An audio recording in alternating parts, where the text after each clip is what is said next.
আসসালামু আলাইকুম। সম্মানিত দর্শক, ভারতের কেরালা রাজ্যের সেই শিহাব চত্বর যে পায়ে হেঁটে তিনি রওনা দিয়েছেন হজ করবেন। 2023 সালে তিনি 8,640 কিলোমিটার রাস্তা পাড়ি দিয়ে হজ করবেন। ইতিমধ্যে সে বিষয়টা আপনারা জেনেছেন, কিন্তু তার এই চলার প্রতি একটি ভিডিও এমনভাবে ভাইরাল হয়েছে যেটি তুমুল ঝড় সৃষ্টি হয়েছে। অবশ্যই বাংলাদেশের মানুষ এখনও সে ভিডিওটি দেখেনি, কেননা 2 ফুট ব্যক্তির সাথে তার সাক্ষাৎ হয়েছে। সাক্ষাৎ হয়ে যে বক্তব্যটি তিনি দিয়েছেন, যে কথাবার্তা হয়েছে, সেই ভিডিওটি আপনাদেরকে দেখাবো। এই ভিডিও শেষে রয়েছে, অবশ্যই শেষ পর্যন্ত দেখবেন। তার আগে আমরা দেখে আসি যে শিহাব চত্বর কেন তিনি হজে পায়ে হেঁটে রওনা দিয়েছেন এবং তিনি কিভাবে এই রাস্তা অতিক্রম করবেন, তিনার মূল টার্গেট কি এবং কবে তিনি গিয়ে পৌঁছবেন মূলত, এবং বর্তমান সময়ে তিনি কোথায় রয়েছেন। বিস্তারিত আপডেট আপনাদেরকে জানাবো, অবশ্যই শেষ পর্যন্ত দেখবেন। চ্যানেলে যদি নতুন থেকে থাকেন সাবস্ক্রাইব করে নেবেন। সম্মানিত দর্শক, সম্পূর্ণ ভিডিওটি দেখতে পারলেন। অবশ্যই এই ভিডিও সম্পর্কে আপনাদের মূল্যবান মতামত কমেন্ট সেকশনে জানাবেন। তিনি কিন্তু 280 দিনেই মক্কা পৌঁছবেন এরকমটি টার্গেট নিয়েছেন, কেননা 280 দিনেই কিন্তু পৌঁছতে পারবেন। ইতিমধ্যে তিনি প্রতিদিন 25 কিলোমিটার রাস্তা পাড়ি দিচ্ছেন।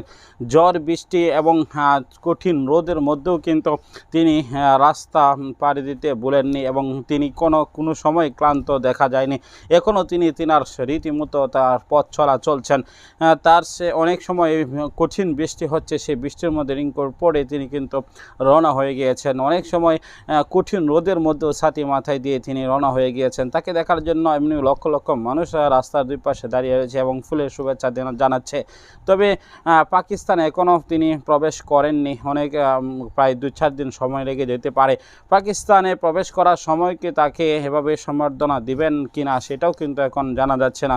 তবে আশাবাদী যেভাবে ভাইরাল হয়েছে, সকলে তাকে দেখার জন্য কিন্তু আকৃষ্ট হয়ে থাকবে এবং পাকিস্তানেও কিন্তু ভারতের থেকে বেশি তাকে সম্মান করবে, কেননা ভারত কিন্তু হিন্দু রাজ্য। তারপরেও হিন্দু রাজ্যকে যে সম্মান করেছে, ইতিমধ্যে বিরল ঘটনা ঘটে গিয়েছে। আর পাকিস্তানেও অবশ্যই তাকে সম্মান করবে, ইরাকে, ইরান, এই দেশগুলো তাকে সম্মান করবে, সেটাই আমরা দাবি জানাই। এবং সে দেশের প্রত্যেকটা দেশের কিন্তু অনুমতি নিয়েই তিনি হজে যাচ্ছেন। তবে তার কোনো অসুবিধা হবে না, এটাই আমরা মনে করি। তিনি যেন ভালো করে হজ পালন করে সুস্থ স্বাবলম্বীভাবে তিনি দেশে ফিরে আসতে পারেন, তার মা বাবার কাছে ফিরে আসতে পারেন, এটাই আমরা কামনা করি। এই দোয়া করে আমরা আজকের মতো বিদায় নিচ্ছি। পরবর্তী ভিডিওতে দেখা হবে। সে পর্যন্ত ভালো থাকুন, সুস্থ থাকুন। আসসালামু আলাইকুম ওয়া রাহমাতুল্লাহ।